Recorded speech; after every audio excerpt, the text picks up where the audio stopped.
Hi అండి, welcome back to my channel she was cooking aroma. అందరు ఎలా ఉన్నారో బాగున్నారా? సో ఈరోజు రెసిపీ ఏంటంటే చికెన్ మ్యాజెస్టిక్ చేస్తున్నానండి. దానికోసం కావాల్సిన ఇంగ్రీడియంట్స్ నేను చెప్తాను. సో ఇది నేను తీసుకుంది ఒక 400 గ్రామ్స్ ఉంటుందండి చికెన్. దీనికి కావాల్సింది cornflour, salt, pepper powder, ginger garlic paste, ఇంకా ఎగ్స్. సో ఫస్ట్ మనం మిక్సింగ్ ప్రాసెస్లోకి వెళ్ళిపోదాము.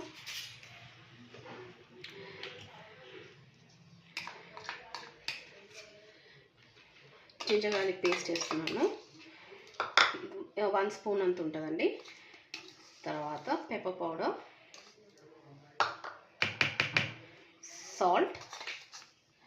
సాల్ట్ టేస్ట్ కోసం వేద్దాము, దీనికి సరిపోయేంత. ఇది కార్న్ఫ్లవర్ అండి. కార్న్ఫ్లవర్ నేను ఇది వచ్చి ఒక 5 to 6 స్పూన్స్ ఉంటుంది. మొత్తం నేను వేసేస్తున్నాను.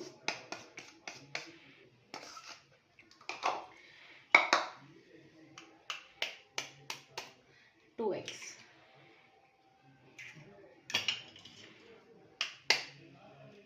ఇది బాగా మంచిగా మిక్స్ చేసుకోవాలి.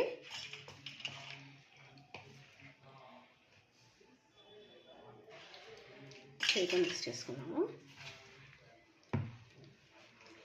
ఎంతమందికి చికెన్ మ్యాజెస్టిక్ అంటే ఇష్టమో చెప్పండి, కామెంట్లో పెట్టండి, కామెంట్స్ చేయండి. కొంచెం కామెంట్స్ దయచేసి మీరు కామెంట్స్ చేస్తేనే నాకు ఇంకా ఎంకరేజ్మెంట్ వస్తుంది. మీ ఒక్క లైక్ తోటి చాలామందికి వీడియో వెళ్తుంది అనేసి యూట్యూబర్స్ చాలామంది ఉంటారు కదా, ఇన్ఫ్లుయెన్సర్స్, వాళ్ళు చెప్తున్నారు. కాబట్టి దయచేసి ప్లీజ్ అండి లైక్ చేయండి. లైక్ చేస్తేనే నా వీడియో అందరికీ రీచ్ అవుతుంది. ఇలా మిక్స్ చేసుకోవాలి. ఇలా మిక్స్ చేసేసుకున్న తర్వాత దీన్ని కొంచెం సేపు ఒక ½ an hour మనం అలాగే పెట్టేద్దాము. ఫ్రిడ్జ్లో కాదు, బయటనే పెట్టుకుందాము. ఫ్రిడ్జ్లో అవసరం లేదు.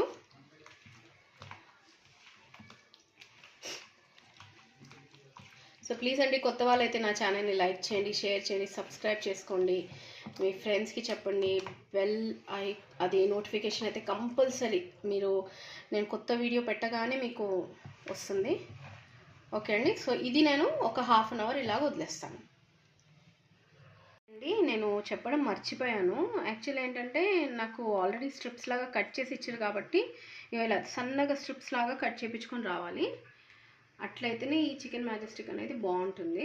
లేకపోతే దొడ్డుగా. ఇంకొకటి స్లాంట్గా స్ట్రైట్గా కట్ చేయొద్దు పీసెస్, ఇలా స్లాంట్గా కట్ చేయాలి. వాళ్ళు కట్ చేసి ఇస్తారు మనం అడిగితే, లేకపోతే మనం ఇంకా బ్రెస్ట్ పీస్ తీసుకొచ్చుకొని కట్ చేసుకోవాలి. సో ఆయిల్ వేడెక్కిపోయిందండి. నేను ఆల్రెడీ పెట్టేసాను ఆయిల్ హీట్కి. కొంచెం వేసి చూసాను అయిందని. ఇలాగా మనం అన్నీ ఇంకా ఫ్రై చేసుకోవాలి.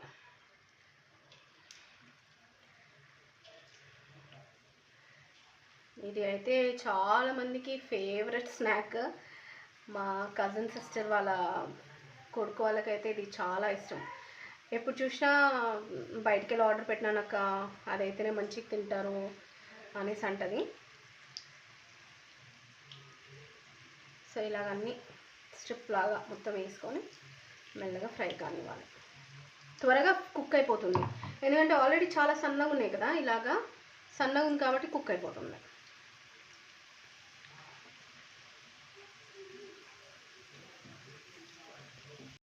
ఓకే అండి, నేను మొత్తం ఫ్రై చేసేసుకున్నాను. ఫ్రై చేసుకొని ఇలా తీసి పెట్టేసుకున్నాను.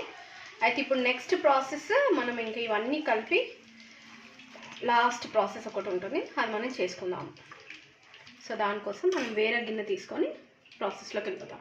చూడండి, ఇట్లా ఫ్రై చేసుకోవాలండి. మరీ డార్క్గా బ్రౌన్ అయ్యే అవసరం లేదు, ఇలా లైట్గా బ్రౌన్ అయితే చాలు.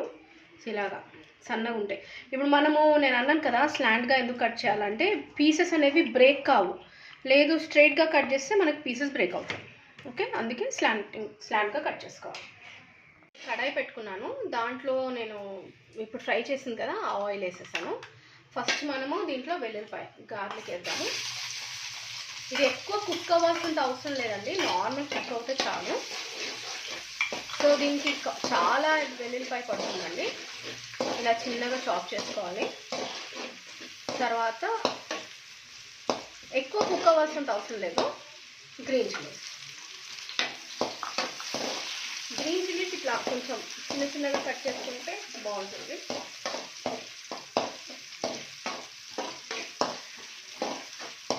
కొంచెం కుక్ అనేద్దాము. యాక్చువల్లీ ఈ డిష్ స్పైసీగా ఉంటేనే బాగుంటుంది కాబట్టి మనం కొంచెం ఎక్కువ గ్రీన్ చిల్లీస్ అనుకున్న వాళ్ళు ఎక్కువ వేసుకోవచ్చు. దాని తర్వాత ఆనియన్ కూడా ఇలా చిన్న చిన్న పీసెస్ లాగా కట్ చేసుకోవాలి.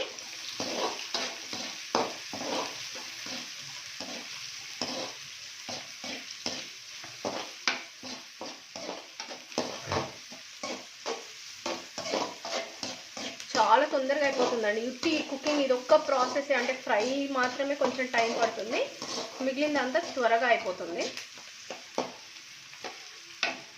సో తర్వాత కరివేపాకు, కొంచెం కరివేపాకు ఎక్కువ వేస్తున్నాను, తింటుంటే కరివేపాకు వస్తే బాగుంటుంది.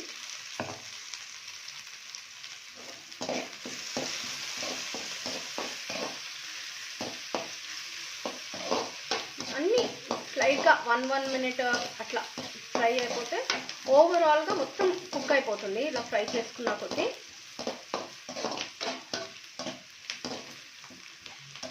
ఓకే అండి, ఇప్పుడు నేను ఒక 1 స్పూన్ కారం, ఒక 1/2 teaspoon అంతా పసుపు, ఒక 1 స్పూన్ అంతా ధనియా పౌడర్, 3 వేసి మిక్స్ చేసేసుకుంటాను. ఇప్పుడు దీంట్లోకి కావాల్సింది పెరుగు. నేను ఒక 1 కప్ అండి, ఈ కప్తో వేసాను 1 కప్ పెరుగు. సో మనం ఈ పెరుగు వేసినప్పుడు మాత్రం మన స్టవ్ సిమ్లో పెట్టి బాగా ఫ్రై చేసుకోవాలి, లేకపోతే పెరుగు అనేది విరిగిపోతుంది.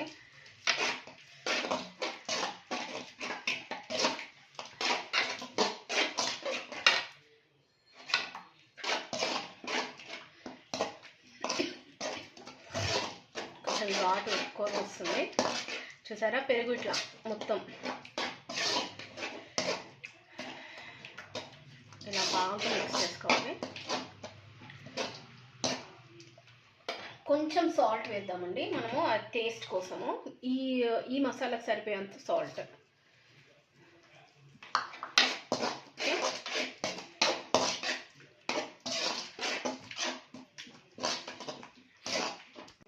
ఇప్పుడు మనం దీన్ని హైలో పెట్టేద్దాము. సో దీనికి కంపల్సరీ అండి సోయా సాస్ కంపల్సరీ. ఒక 1 tablespoon అంతా వేద్దాము.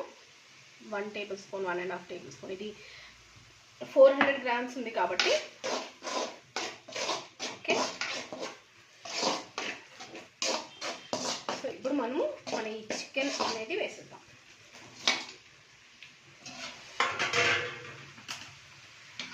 మంచిగా మిక్స్ చేసుకున్నాము.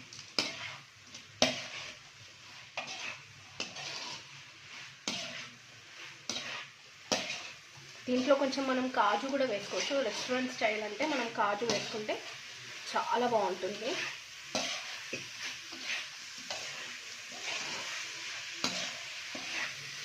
చూసారుగా, సోయా సాస్లో సాల్ట్ ఉంటుంది కాబట్టి మనము సాల్ట్ వేసుకునేటప్పుడు చాలా జాగ్రత్తగా వేసుకోవాలి. తక్కువన్నా పర్వాలేదు, కానీ మరీ ఎక్కువైతే మాత్రం అస్సలు అంటే అస్సలు బాగుండదు. సో ఇది అండి చికెన్ మ్యాజిస్టిక్ అయిపోయింది. కొత్తిమీర వేసేసి మనము సర్వ్ చేసుకుందాం. ఇదండి మొత్తం అబ్జర్వ్ చేసుకుందండి. దీంట్లో మాత్రం మనం కొంచెం ఆయిల్ తక్కువ వేయాలి. ప్లస్ ఇప్పుడు కొత్తిమీర కొంచెం ఎక్కువగా వేసుకుంటున్నాను. ఇప్పుడు అయిపోయిందండి ఇంకా డిష్. కొత్తిమీర వేసేస్తాం కాబట్టి మనం డిష్ అవుట్ చేసేసుకుందాం. దీని నిమ్మకాయ ఇంకా ఆనియన్ పెట్టి సర్వ్ చేయండి, సూపర్ ఉంటుంది.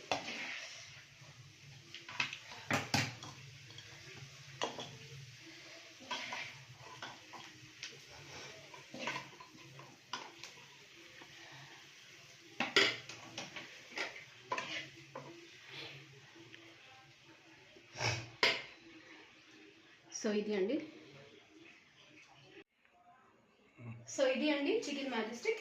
ఎంతమందికి ఇష్టమో చెప్పండి ప్లీజ్ అండి. దయచేసి నా ఛానల్ని లైక్ చేయండి, షేర్ చేయండి, సబ్స్క్రైబ్ చేయండి. చేసుకొని టేస్ట్ చేసి నాకు కామెంట్స్ పెట్టండి. థ్యాంక్ యూ అండి, థ్యాంక్ యూ సో మచ్.